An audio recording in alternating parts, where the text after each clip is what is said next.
वो इंडिया और चाइना के रिश्ते के बारे में है। इंडिया और चाइना का रिश्ता किस प्रकार से सुधर रहा है। अमेरिका की इन गतिविधियों से सबसे ज़्यादा लाभ जो मिला है वो भारत को मिला है और भारत के साथ चाइना को मिला है। भारत चाइना जो सालों से बहुत ज़्यादा दूर हैं, आज वो एक दूसरे के करीब आने की कगार पर हैं और ये करीबी जो होगी ये कहीं ना कहीं इनको लाभ ही देगी, इनको हानि नहीं देगी। तो ये लाभ किस प्रकार से मिलेगा इसको समझते हैं। भारत और चीन के संबंध कुछ ऐसे चल रहे थे कि इन लोगों में कोई सुधार नहीं चल रहा था। ये लोग डायरेक्ट फ़्लाइट नहीं दे रहे थे, मतलब अगर आपको भारत से चीन जाना है तो आपको सीधी कोई उड़ान नहीं मिलती थी, आपको वाया जाना पड़ता था। जैसे आप हांगकांग होते हुए जाएं, अदर कंट्रीज से होते हुए जाएं, पर डायरेक्ट इंडिया से चाइना की कोई उड़ान संभव नहीं थी। उसको इन्होंने संभव बनाया और उसके थ्रू आज ये उड़ान चला रहे हैं। तो पहली बार एक्सटर्नल अफेयर मिनिस्टर्स गए और उन लोगों ने बात की, उन्होंने कहा कि नहीं, इस उड़ान को हम संभव कर सकते हैं और 5 साल बाद हमने इस चीज़ को दोबारा संभव बनाया है। 5 वर्षों के निलंबन के बाद एक द्विपक्षीय बैठक हुई। कोविड महामारी के कारण सारी अंतर्राष्ट्रीय उड़ानें निलंबित हो गई थी, उसके पश्चात इन्हें पुनः नहीं चलाया गया।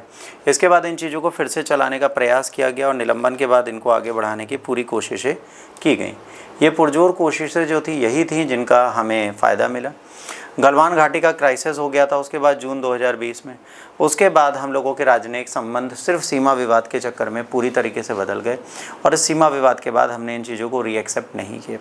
इनकी एक्सेप्टेंस हमारे यहाँ सबसे ज़्यादा कम रही और इस एक्सेप्टेंस को ही हमने समय के साथ धीरे धीरे बढ़ाया।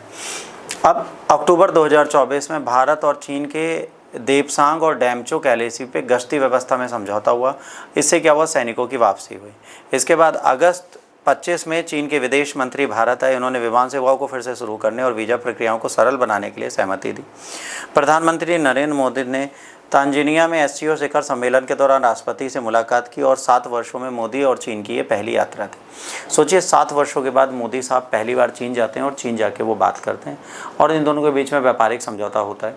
इसके बाद ये होता है कि चलो सीमा विवाद ख़त्म करते हैं और साथ में मिलकर हम कार्य दोबारा करते हैं ताकि हमारे देश की सुरक्षा हो पाए और हम चीज़ों को ठीक से कर पाएँ। अक्टूबर 2025 में दोनों देश के नागरिकों ने क्या किया, नागरिक उड्डयन प्राधिकरण में वायु समझौता किया और परिचालन और औपचारिकताओं को अंतिम रूप देने की चर्चा पूरी की। इन्होंने कहा कि अब औपचारिकताओं को हम मानते हैं और अंतिम रूप से हम इनका डेवलपमेंट करते हैं ताकि हमारी चीज़ें प्रॉपर मैनर में चल पाएँ। देखिए, भारत और चीन के संबंध अच्छे होना इसलिए ज़रूरी है क्योंकि व्यापारिक संबंध इनके अच्छे हैं।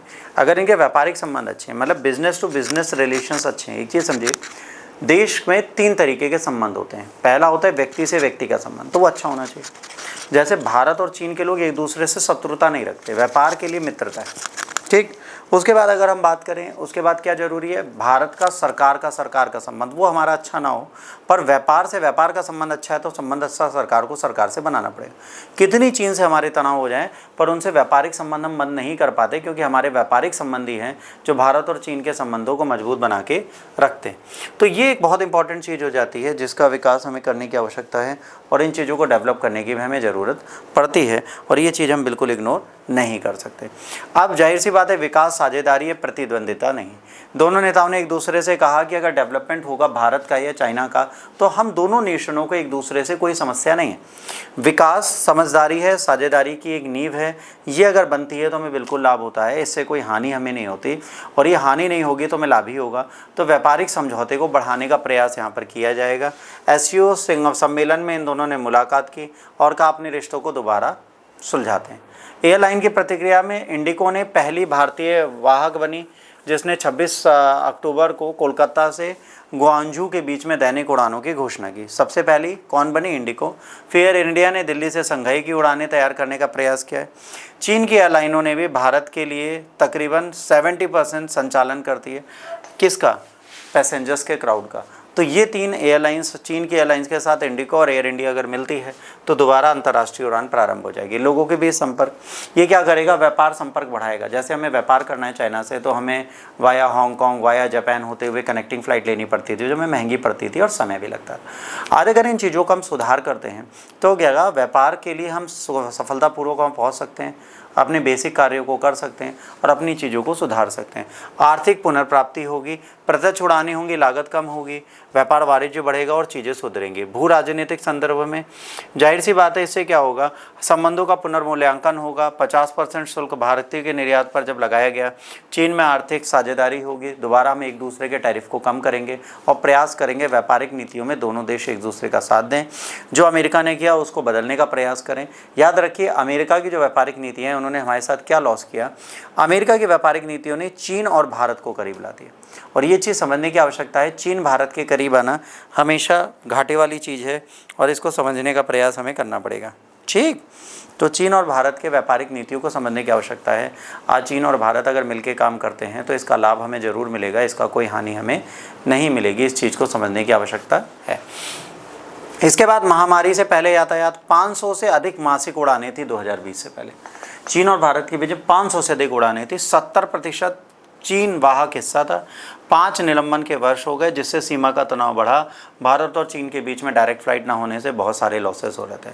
आज की डेट में क्या है, वाणिज्यिक पहल करने की कोशिश है। हम कोशिश कर रहे हैं कि हम ये करें तो, बट ये सामान्यकरण चलता रहेगा लंबे समय तक। इस पर आज भी एक द्वंद्व है, क्योंकि भारत और चीन की नहीं पड़ती। सीमा विवाद आज भी एज इट इज़ है, उसमें हमने कोई भी सॉल्यूशन नहीं दिया। आर्थिक संयोग बहुत कम है हम लोगों का एक दूसरे के साथ, तो ये हमारे लिए समस्या होती है। आज इसे मैं पढ़ना कि मैं द्विपक्षीय संबंधों के व्यावहारिक दृष्टिकोण को आर्थिक रूप से सीमा विवादों को समझने के लिए हमारे लिए बहुत जरूरी है और इसको समझने की आवश्यकता है। यदि भारत और चीन अपने बहाली के वर्षों में द्विपक्षीय संबंधों को पुनः जीवित करते हैं और पुनः उनको जीते हैं तो इनको लाभ जरूर मिलेगा। हमको प्रयास करना है हम अपने व्यापारिक संबंधों को बेहतर तरीके से बनाएं और इस बेहतरता के साथ इन चीज़ों को आगे बढ़ाएं, ताकि हमारे व्यापारिक संबंध और अच्छे हों और घनिष्ठता हम दोनों के बीच में बनी रहे। भारत चीन एशिया की 2 महाशक्तियाँ हैं। यदि आपस में व्यापार करते हैं, व्यापारिक लाभ लेते हैं, तो इसकी कोई हानि नहीं है। इससे दोनों देशों को मात्र लाभ मिलता है और उस लाभ को पाने का प्रयास हम दोनों को करना पड़ेगा। तो अगर भारत और चीन संबंध सुधारना चाहते हैं तो ये एक अच्छी पहल है कि दोनों के बीच में डायरेक्ट फ़्लाइट्स बढ़ाई जा रही हैं। ये डायरेक्ट फ़्लाइट जब बढ़ेंगी तो इससे इनको सिर्फ लाभ मिलेगा, कोई हानि नहीं मिलेगी।